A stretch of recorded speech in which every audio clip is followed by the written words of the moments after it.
Hello. Hello, Anne. It works. I just can't see you. Ah, How are you? good. And you?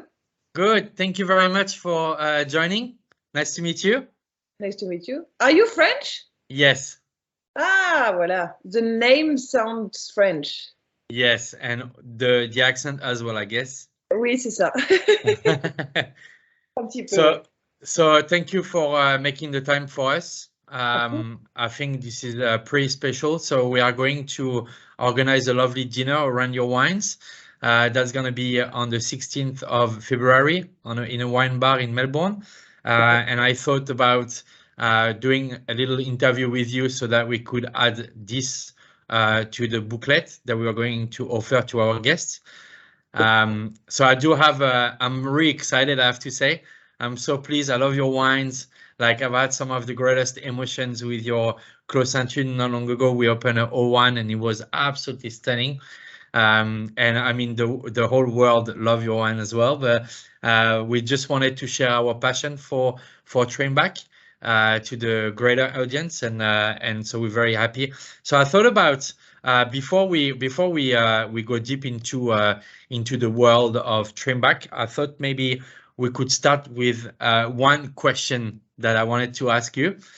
And the first question is in the context of the world, what do you think sets Alsace apart from the rest of the world when it comes down to Riesling production? In terms of Riesling production, many things, I would say. Not only the place, because the place is very special and the terroirs are very unique and it's so diverse and it looks like a mosaic of soils. So you have from north to south 13 major types of soils, which make this great variety shine so much. And the Rieslings can be so different from, I don't know, a volcanic terroir in the south or a limestone terroir where we are in Ribeauvillé, or what else?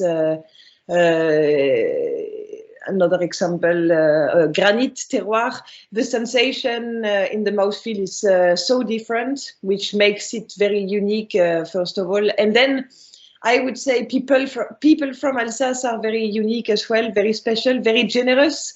And say, how can we say, it's la marque de fabrique, it's the signature of Alsace. It's a little microcosm in the middle of Europe, very special, very unique. And I feel it when I travel.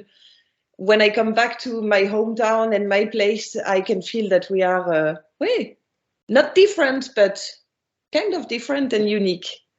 So everything combined makes the Rieslings from this part of the world very, very unique. And the climate, of course, and voila. So good. Like I actually literally, I'm happy that you said that because I went to Alsace about 5 months ago and I absolutely fell in love with, of course, the people, the food, but also the just the topography, the undulating valleys, and then suddenly those very steep slope where you have all the vines. It's just such a unique place. Anyway, so welcome to Melbourne. If you could just introduce Trimbach actually quite deeply, that would be amazing for everyone to understand who you are. Mm-hmm. Yes. Do you agree if I put the presentation on as well at the same time? Of course, absolutely. So people can see beautiful pictures of how it looks. I'm just not so very good at putting the presentation. Do you see anything? Or not yet. Not yet. I have to open the window again, they say. Maybe now you can see. And yes, absolutely. Voila. It should be full screen. So this is the undulating landscapes, as you just mentioned. These are the 3 castles above Ribeauvillé on the top of the hill. So this is what I see every day when I go to work, which is not bad. So Trimbach, we have been a family winery since 1626, so quite a while ago. We will soon have a big anniversary to party for, 400 years. And we are based out in Ribeauvillé, which is quite in the middle of Alsace, where you have the red arrows. This is the village of Ribeauvillé, so it looks just very beautiful. I've traveled a lot for the last 15 years because I joined my family 15 years ago to be in the different markets and to spread the Trimbach message, as we say. And I've been in many big cities in the world, and each time I come back here, I feel so well. There is something very special, a special atmosphere that I personally love. So this is Ribeauvillé, our village. It's located at the end of a valley called the Valley of Aubure. The Trimbachs originally came from Switzerland, but a long time ago, at the end of the 16th century, and they first settled in the village of Xavier, which is very famous as well and looks like a fairy tale. Then we moved twice until we moved to Ribeauvillé, where we have been for the last 100 years or so. And we are the bottom corner of this picture, the big red roofs, big red and orange roofs. This is the Trimbach winery right now, and we are just below some Grand Cru vineyards. Alsace, you know, has 51 Grand Cru, and in Ribeauvillé, in this village, because we are located on the fault line, we have 3 Grand Cru in this village. So we are just below the Geisberg and the Osterberg Grand Cru, which we actually use for Frédéric Emile, our top Riesling. Of course, as I said a little bit earlier already, we have a wonderful climate in Alsace. We have pretty dry and cold winters. Like today, it's very dry and -3 or 4 degrees. Wow. So a little cooler than where you are, I believe. And sometimes we get some snow as well, mostly on the Vosges, which are the mountains on the west side of Alsace, which protect us from the bad weather, which stays in the Vosges actually. So low rainfall in Alsace, second driest region in France. And in the summer it can be quite dry as well, and quite warm, and warmer, I have to say. I don't know if it's if we are fortunate or not, but sometimes it's a little too much. Voila, and just after Alsace, you have the Rhine River, which divides us from Germany. If I drive 40 minutes, I am in Germany. Voila. So in between these Vosges mountains and the Rhine River, there are the vineyards. Some on the hills and some in the flat area as well. It depends where you are located, but you have vineyards a little bit everywhere, of course. This is just a little summary of the different soils we have. There are not all of them on this picture, unfortunately, but there are 13 major different types of soils in Alsace, because it has been a region that has moved a lot a million years ago. So it has brought to us all these different terroirs. And where we are in Ribeauvillé, we have mostly sandstone, limestone, marly clay. If we go a bit further north, you can find a little bit of schist. If you go further south, a little bit of volcanic, of course. Alluvial, that's more for the plain of Alsace. And granite, you find this as well. And just a little hint in Ribeauvillé, but most of it went to the village of Kaisersberg, Kinsheim, which is 12 kilometers south from us, in the Grand Cru Schlossberg, which is quite famous. And all these terroirs make different wines. You plant Riesling on each soil, you have a different wine at the end, which makes Alsace so wonderful and diverse, yeah. Yes, and diverse, and actually quite complex and easy to learn about. Lots of people would say, oh, Alsace, it's just little white wine, but this is when they don't know about Alsace, because it's actually the opposite. And it's funny because I'm jumping on that, because when you go to Alsace and you taste the wine at the wineries, everyone's talking about the soil profile. How important is this point of conversation to understand the stylistic difference of the wine from in the same Grand Cru, but from different plots, you have very, very different style of Riesling produces. Am I correct? Oui, absolutely, yes. Because of course, in every Grand Cru that have been classified back in the 70s, 80s, 90s, early 2000s as well, If you plant Riesling at the top, in the middle, in the corners, it's not going to be the same wine because the proportion of each soil, let's say, if we take the example of Grand Cru Geisberg, where we have Frédéric Émile, there are differences. Some parts of the Geisberg have more sandstone, some parts of it have more plates of limestone. So if you go further east, closer to the Osterberg, you will have more marl. So it varies. So it's quite interesting, I have to say, yes. Well, this is the winery 100 years ago, approximately, when we settled there, and it's still looking about the same, but we just increased the size a little bit. But the old bâtiment, old house, is still remains the same. This is our family today. So there is no more Hubert and Bernard on the picture, my great uncle and my grandfather, because they are officially retired and they said they don't need to be on the pictures anymore. So this is last year, a year ago exactly, we did this picture. From left to right, you have my uncle Jean, who has been to Australia already, who is in charge of export markets.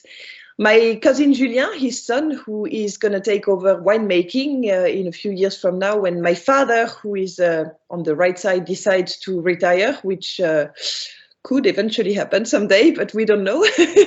So this is, if I'm right, this is Pierre. Pierre, yes, Pierre is my father. He has been our winemaker since 79. Wow. And in the middle, the three girls on the left, she's my sister, Frédéric. She's the hidden face of Trimbach. She's more taking care of administration and internal buyings, I would say, boxes and so on, labels. In the middle, you have me, but you have voila, right in front of you right now. I've been here for 15 years, mostly traveling the world or spreading the message or taking care of social networks and so on.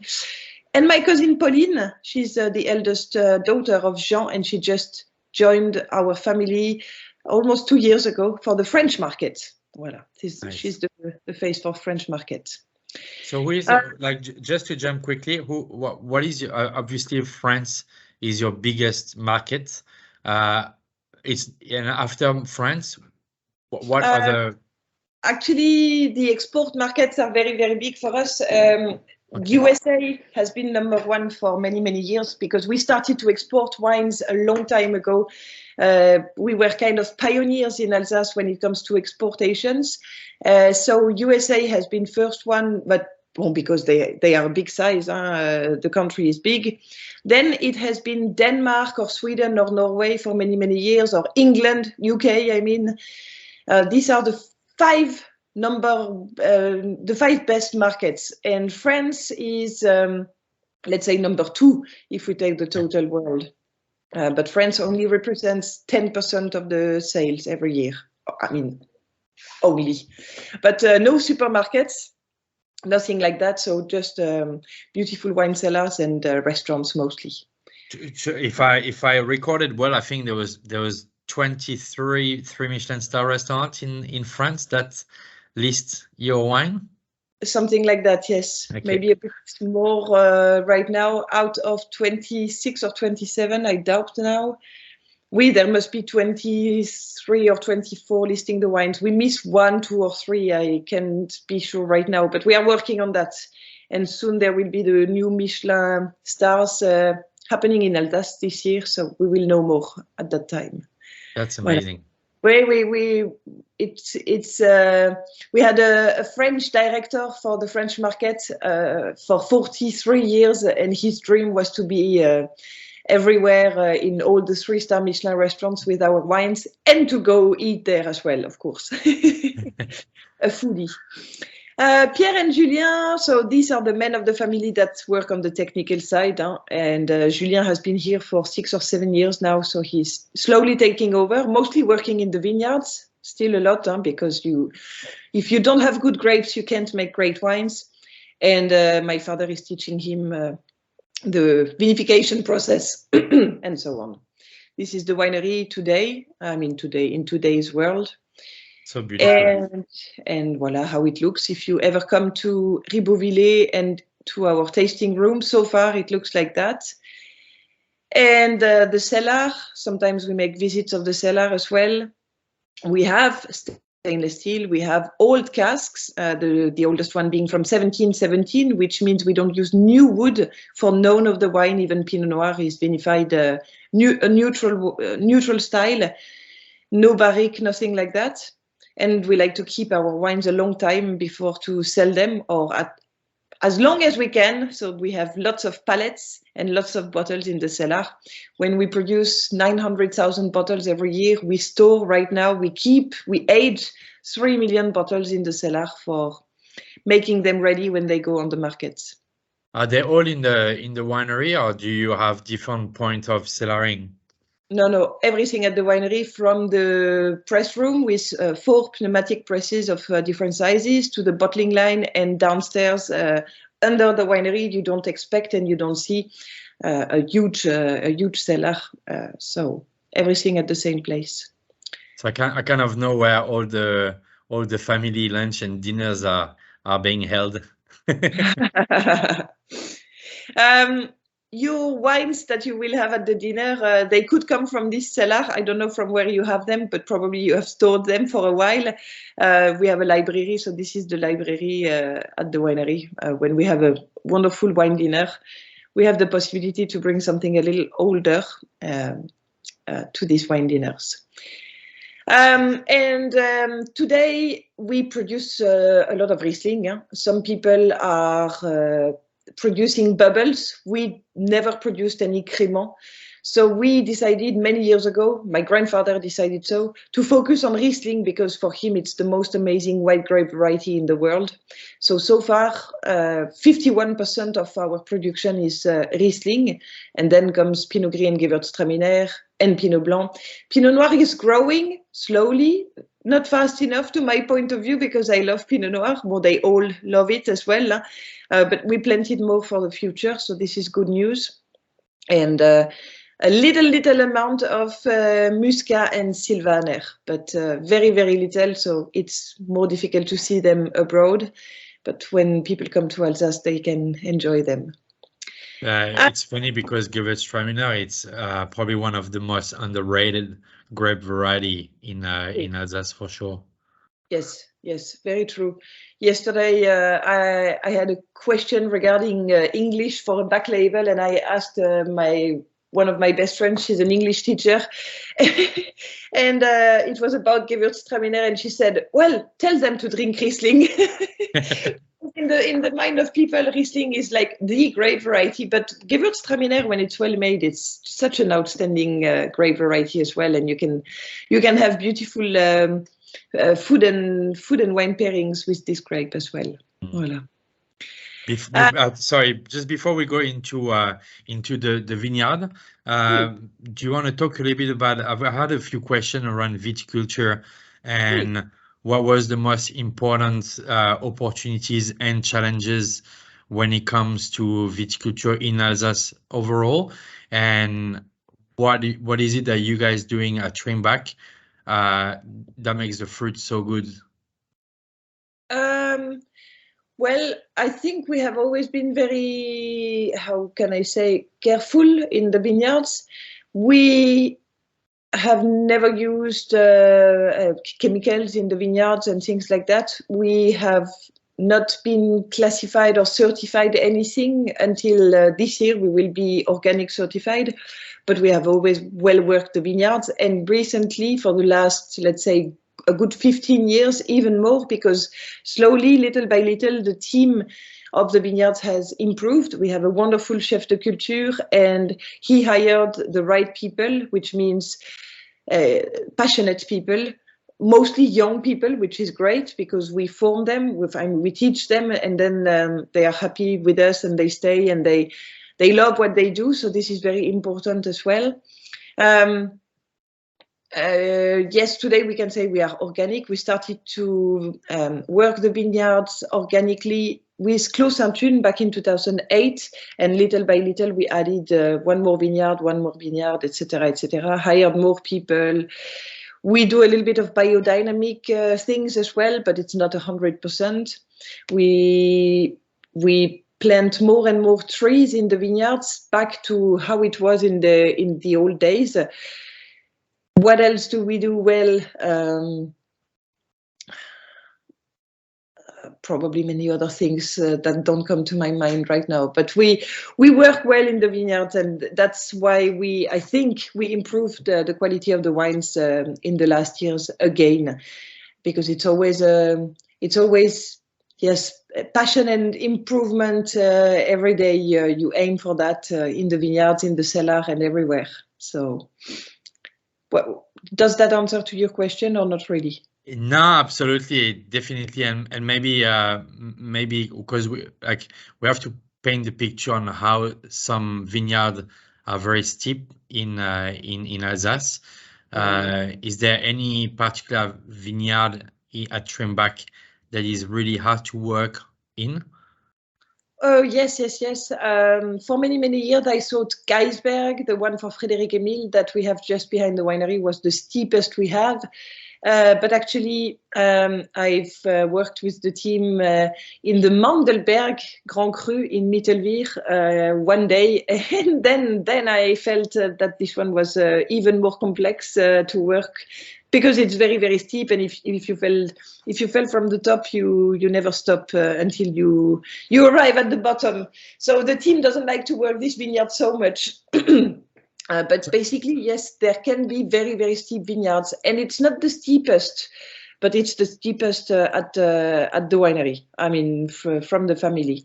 So Mandelberg Grand Cru, which is marl and limestone soils, pebbles, and very rocky actually as well. So sometimes you meet dangerous vineyards in a way. Yes. Yeah, and I guess in those vineyards, of course, most of the work is done by hand, which makes the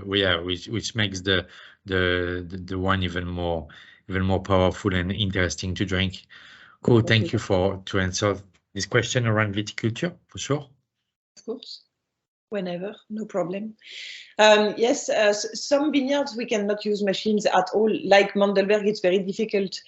For harvest, they use backpacks.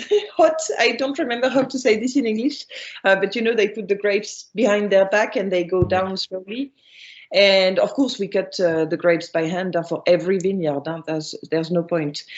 And when it comes to the work of the soil, it's with a pioche, chuck. So how do you say a pioche? I don't know either. But no machine can work in this vineyard, so it's all by hand. Yes, they pile the soil and boom, all by hand. So very physique and very tiring these days. When the team knows that they go to the Mandelberg, usually it's like oof.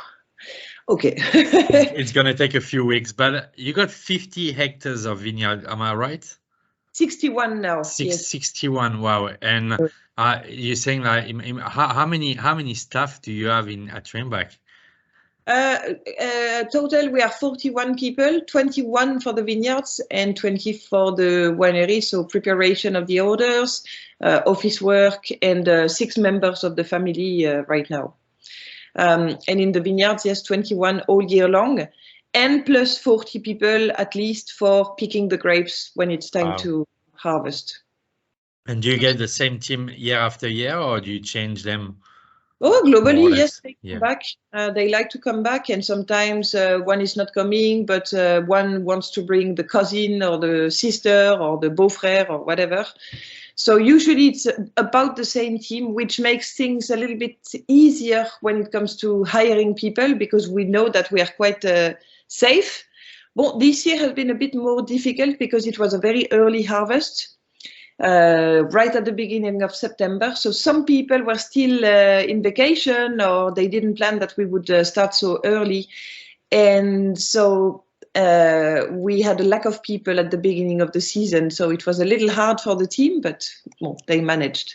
We picked grapes for 5 weeks instead of 4, but well, that's how it is. But usually it works quite well. That's amazing. I would love to be one day there to pick up the beautiful grapes. I heard in one of your interviews that you were saying, I'm trying to get that right. You were saying the oak is better for the furniture. Can you please? I love that. I thought it was pretty special. So can you please explain us what do you mean by that?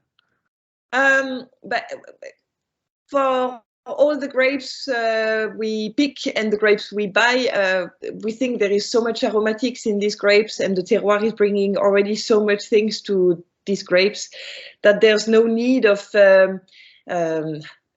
almost, we could say, hiding these beautiful fruits and this beautiful purity with wood. For us, wood is not always a highlighter.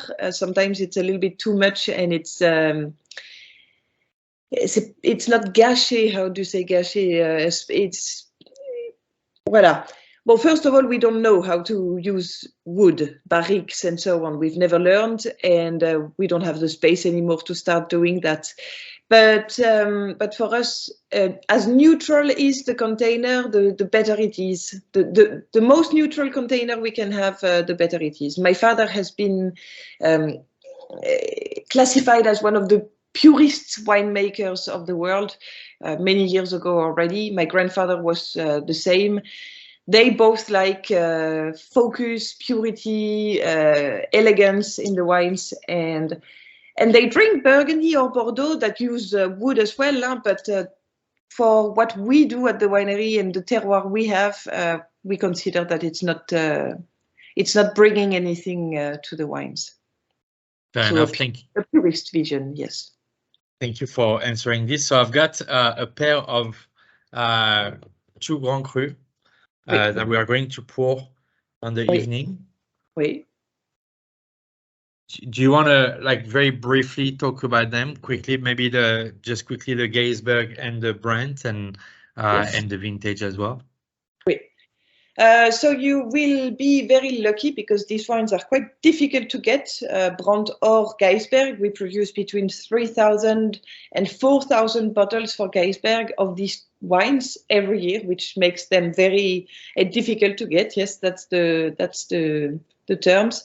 Brandt is our newest Grand Cru, the newest addition to the winery.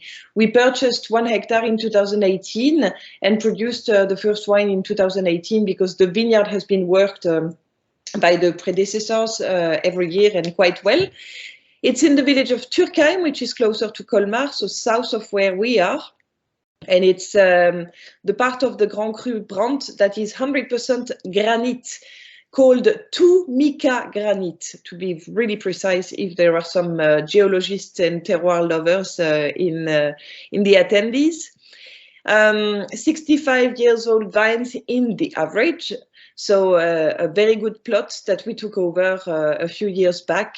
And at the winery, most of the terroir we have are located in Ribeauvillé or around Ribeauvillé, where there is a lot of marl and limestone soils. So this is the second addition for a granite soil that we have. We purchased some Schlossberg Grand Cru a few years ago in 2012, which was our first granite wine. And this is now the second one. And Brandt means fire or burning, or voila, makes feel of a warm place. And it's a wonderful Grand Cru. It is quite popular in Alsace and quite famous thanks to the famous wineries which produce some Brandt already, like Josmeyer or Tindumbrecht. And we had this possibility to buy 1 hectare, so we jumped on it, if I may say. And I like this wine very much. 18 being the first vintage, we were not quite sure, you know, when you do a new wine, you are always the ears are wide open, like we hope people will enjoy it. My point of view is that the wine has 2 sides, like kind of you can feel the heat of the place in the wine, so it's very powerful, and at the same time it's very elegant and refined, and you can make beautiful food and wine pairing with this wine. Hopefully it will age as well as a Clos Saint-Thune or Frédéric Émile. It should age at least 15-20 years. There's no question about that. So we are not in a hurry to drink it, but I have to say, as 2018 was a warm and quite solar vintage, it is already quite, in French we would say gourmand, and but quite open already, and nice to drink. Alcohol is quite high in this bottling, 14.39. I have written because of the vintage.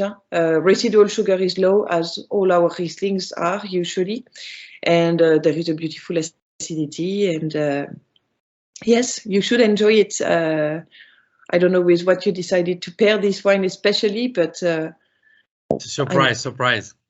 We'll send you all the pictures.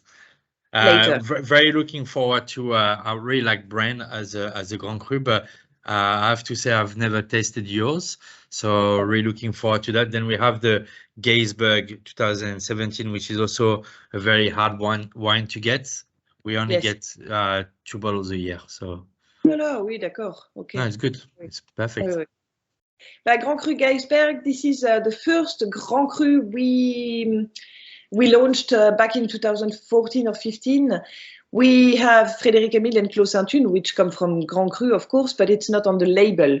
This was the first labeled Grand Cru we launched a few years ago. And you have the vintage 2017, obviously, which was an outstanding vintage. For Riesling in Alsace 17, it's one of my favorites. You have everything you need in this wine. Geisberg, it's marl, limestone, and sandstone. You have a picture here of this part of the Geisberg, which we don't use for Frédéric Emile, of course. This is actually owned by the convent of Ribeauvillé.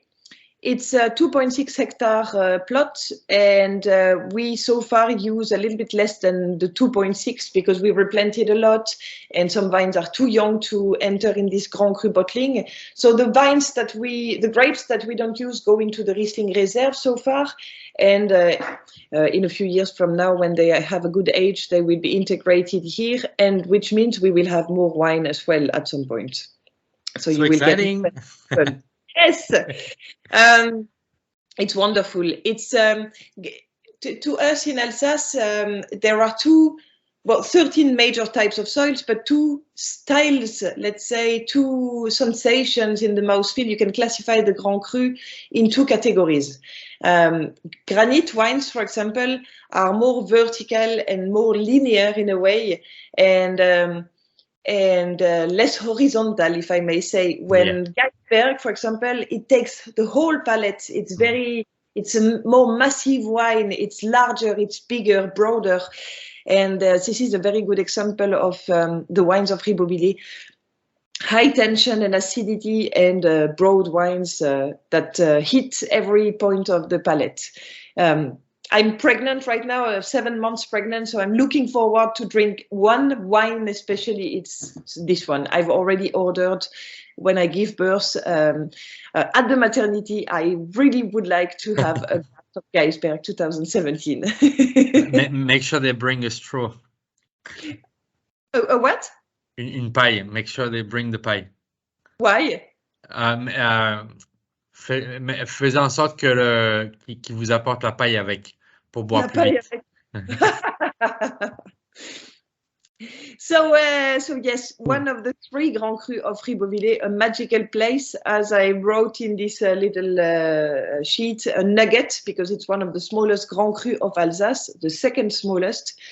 So we are only 4 producers on this Geisberg, and we are lucky to have 1 hectare for Frédéric Emile and 2.6 hectares for this wine.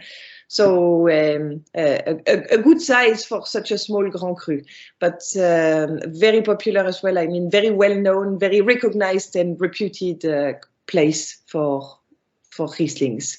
And everybody planted Riesling there. It's a terroir of Riesling, 100%. Voilà. Yeah, because it's worth noting that in some parts, not only Riesling grows, but few other grape variety, and I think we'll go into that a bit later. But that's a good point, because from Geisberg, then we have one of the most emblematic of your label, which is Frédéric Emile, and we will have 3 different vintages: 2007, 2013, and 2014. Lucky you. Yes, so yes, Geisberg and Osterberg have been forever used for producing Frédéric Emile. Actually, this wine we've been producing far before the Grand Cru system was created in Alsace. And at that time, the wine was called Réserve Spéciale or Réserve Particulière sometimes. And in 1967, my grandfather gave the name of his great-grandfather, Frédéric Émile, to the wine as a homage to him, because he was a great winemaker at the end of the 19th century. What you see on the picture is behind the tower. It's really the Geisberg part, and then on the right side of this picture, if the picture could continue, we would see Osterberg very well. So Geisberg, full south. This part of Geisberg, compared to the other Geisberg we just talked about, maybe a little bit more marl because it's closer to the Osterberg, and a little bit more calcaire in the Osterberg. So very high acidity and tension in these wines, especially the wines, the grapes from the Osterberg. And you have the word Osterberg, austerity in a way. So yeah.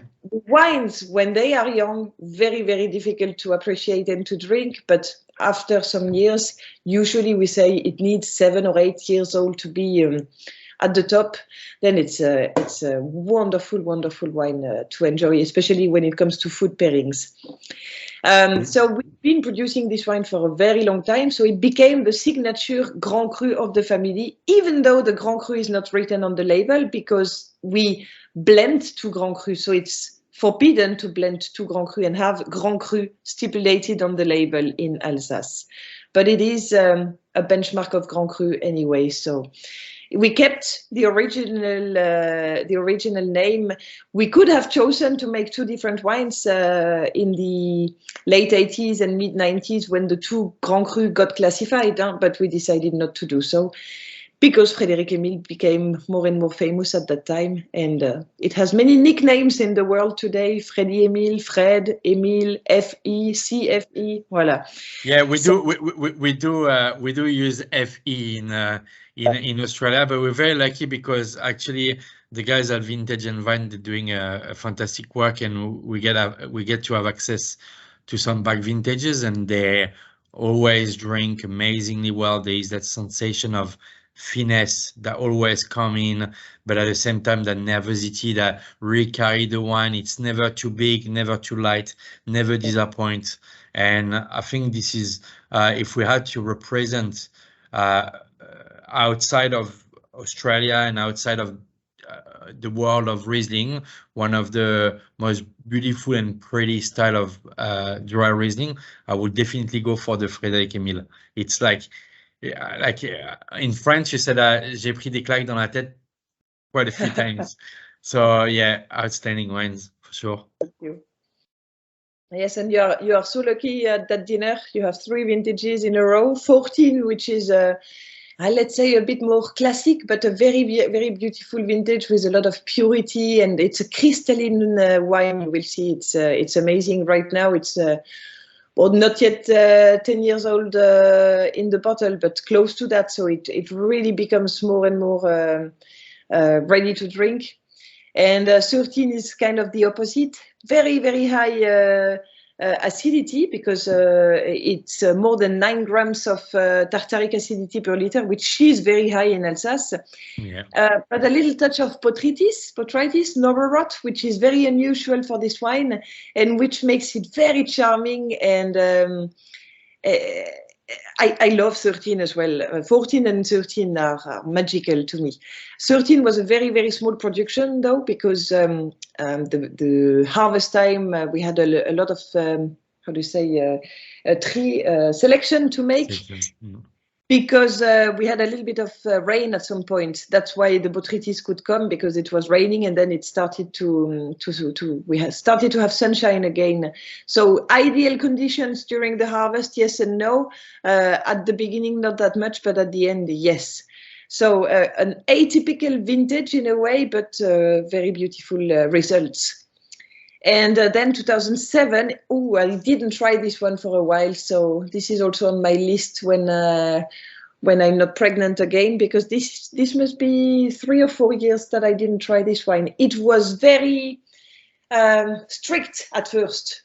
For many years, it was very austere, and the young sommelier, I remember when we started to sell this wine, they were looking at us like, ooh, this is not a breakfast wine. And and I heard that recently some of my friends tried it, and they say finally it's open now and it's beautiful now. So very dry wine, high acidity as always, and beautiful Riesling as well, ready to drink, perfect to drink right now. It should be. So I'm looking forward to your comments after the events about these 3 bottlings of the signature of the family. Voilà. Yes, and I mean, again, is like sometimes we just have to be patient and let the wine does its magic in the bottle. And talking about very back vintage, now we're going very deep into the at least 10 years of age, and we're going to have Clos Saint-Une. So we are going to do 3 different vintage: 2004, 2001, and 2000. Lucky you again. This is quite amazing. This is a little picture of Clos Saint-Une, so you can see where it is and how it looks. It's this plot in the middle of the picture where it's written Clos Saint-Une. So quite close from the village of Hunavir, in the heart of the Grand Cru Rosaquer that you have on the picture, above, on the right side, and so on. And unfortunately, not like many people think, it's not the vineyard below the church. It's actually the view we have when we are located at the top of the plot of Clos Saint-Une. We see on the other side of the village the beautiful church of Hunavir. And when the drawing was made at that time, there was not so many houses, so we could really see beautifully the vineyard below, but not anymore because it's hidden by houses now. But we are right in the Grand Cru Rosaquer here, in the village of Hunavir, which is, let's say, Rosaquer is a warmer terroir compared to Geisberg and Osterberg, because in Ribeauvillé we get the wind from the valley, which is keeping the acidities very high and which is making colder and fresher nights. Here we are more like protected in a sort of circus. There is the forest just behind, there is no valley. It's like a little cuvette in a way. How do you say cuvette again? Circus, let's say. Voilà. Yeah. So well protected from the winds, but much more limestone, Muschelkalk, we say, fossil flecked limestone, which brings something very unique to the wines. Clos Saint-Une, when you walk on the top of the plot, you walk directly on the limestone. You see this big plate of limestone at the top. So it's the plot we have with the most limestone in proportion, and very old vines that were planted.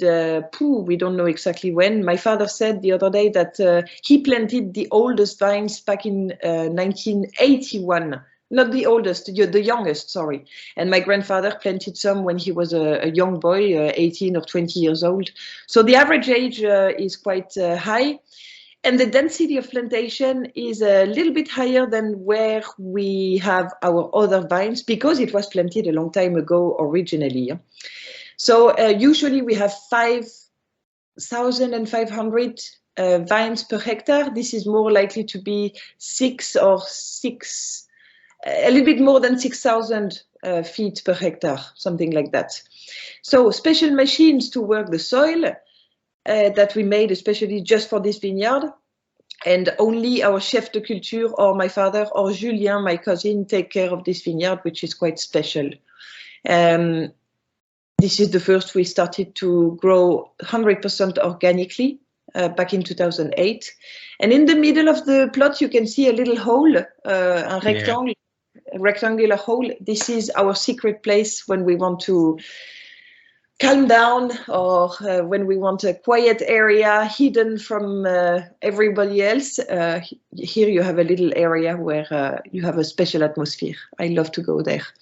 So I know where I'm going to have my picnic next time. That's exactly. Perfect. From time to time we have sheep there, so sometimes the soil is not so clean, if you see what I mean, but well, eventually it works in the summer especially. So 3 vintages for your night, your Trimbach night: 2000, 2001 and 2004. 2000 being one of the warm vintages at that time. We couldn't say we had so warm vintages like 20 years later, huh? But it was a quite ripe vintage, let's say. Here I found old numbers in our technical sheets, so I think I did a mistake. It's TA, it's not tartaric acidity, and just to say it's total acidity. So sometimes we use sulfuric, sometimes tartaric, but in the old days it was mostly sulfuric, so it could be confusing. But tartaric acidity, it would be more likely to be 7 or 8 grams per liter, something like that. Voilà, cool. Just to warn you. I saw that this morning when I got on the presentation just before, and I was like, oof, did a little mistake. But anyway, well, it's numbers. Huh? My father always says we don't care about numbers. Taste the wine, and if it's great, voila, we don't need numbers. But the 3 wines, of course, are dry again. Huh? 2000 quite ripe and should be full-bodied and perfect to drink right now because 23 of bottle age, magical for Clos Sainte-Thune. 2001 is one of my favorite vintages. If I have a lot of people ask us most of the time, like pick one of your favorite vintages. It's hard to pick just one, but 2001 to me has something very unique. First of all, it was a magical harvest. We had a summer, a beautiful summer, quite dry, and then a second summer after the summer, which means an Indian summer in September and October. Magical days, 20 degrees. It's one of the vintages I remember the most. I don't know why. And a little touch of botrytis as well in the wine, which is so unusual. And I like wines when they have focus and acidity and purity. Yeah? But this touch of botrytis brings something very unique, and I really love this wine. So I hope it's going to be a great bottle that night, because you will see it's amazing. Again, 20 years or more of bottle age, so perfect to drink right now. My mum loves old Clos Sainte-Thune. She says they need at least 20 years to be at the top. And if it's 30, it's even better. But bon. She knows better, but she's the wife of the winemaker. She's a lucky woman. Do you recommend to decant the wines? You could, yes, but not too early, just before you pour them eventually, but not hours before. Voilà. A little bit just before you pour them, if you want, yes. But it should be great, and then it's going to open in the glass. When we open such a bottle at the winery, we drink them too fast. It's true. Huh? We open the bottle in front of the client, we pour in the glass, and then 10 minutes later it's gone. This is too fast for sure. So you can take a little bit of time of aeration. Yes, aeration. Oh, you understand. Aeration, yeah, that's perfect. Your English is amazing, huh? Ah, merci. Bon. You've been traveling all your way, so you're pregnant. Congratulations, so good. Merci. Yes. The first baby. One, no, second and last. Wow, fair enough. I have a daughter. She's 7 already. My partner has a 7-year-old boy, and now we have a little boy en route for end of. So that's amazing. Soon to be relieved in a way. Voilà. Cool. Pardon. No. I was just saying, like, in 2004, what is your view on the 04? So I didn't find any technical sheet about that wine, which is surprising, but bon, that's how it is. The computer was empty about that. But from what I remember and what my father said, it was a great vintage as well. A little bit like in Champagne, there is something special about these 2004s. They have this gentian, so quite kind of rooty flower and rooty characters, very floral characters. Which should be quite amazing as well today. It was a wine that the sommelier, on the opposite of 2007 vintage, loved right away because it was open and giving a lot right at the beginning. So it could be a little bit easier to understand in a way. Voilà. This is what I remember from selling this wine and from tasting this wine. But it's true that I didn't taste it for a while as well.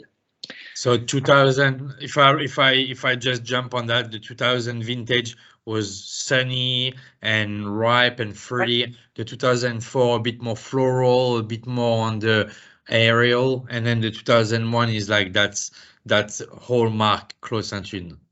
Like, ça. Yes. yeah, great. Fantastic. And then you also have Gewürztraminer that night, which is quite fantastic. Yeah. To include that. And you have our top Gewürztraminer 2013 vintage. It's called Seigneur de Ribeaupierre, which is not so easy to say, I have to say.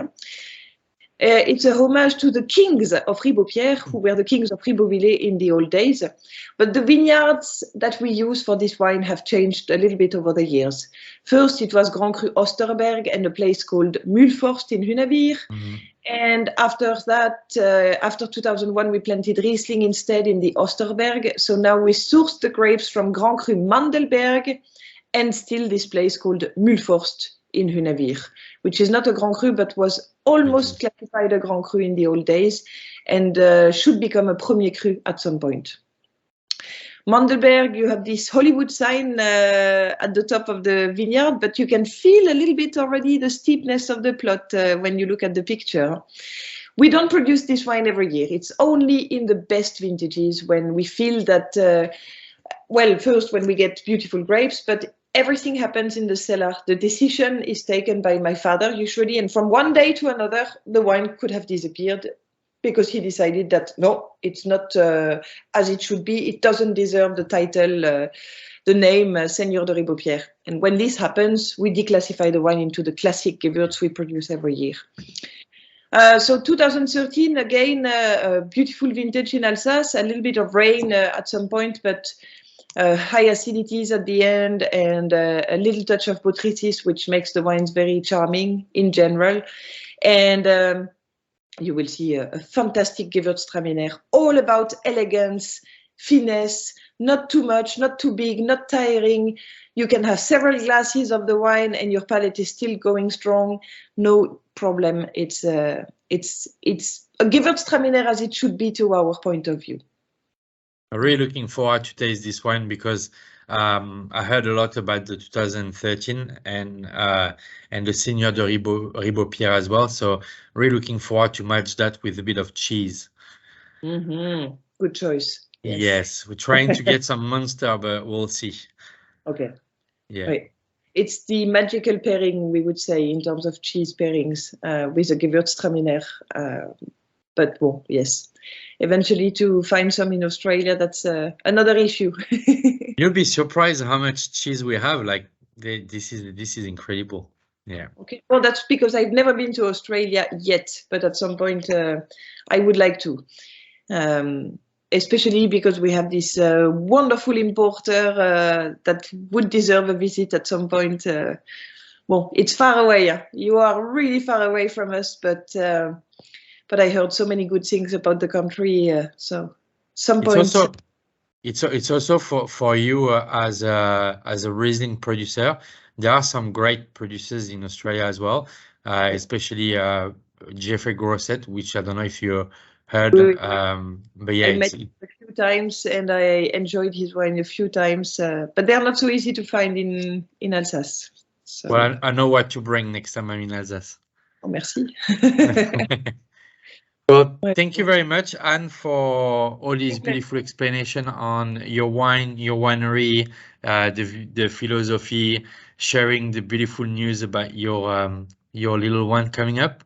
And we're definitely looking forward to test all these wines, and we'll definitely keep you updated with any feedback, and I'll text you soon. D'accord. Merci beaucoup. Thank you, and enjoy your dinner and the wines and everything, and have a lovely evening for you. Thank you, Anne. Thank you. Restez ici 2 secondes, je vais vous montrer la vue que j'ai sur Melbourne. Avec plaisir. Vous êtes en Australie depuis longtemps? Depuis 10 ans. Ah, 10 ans, oui, d'accord. Attendez, je vais...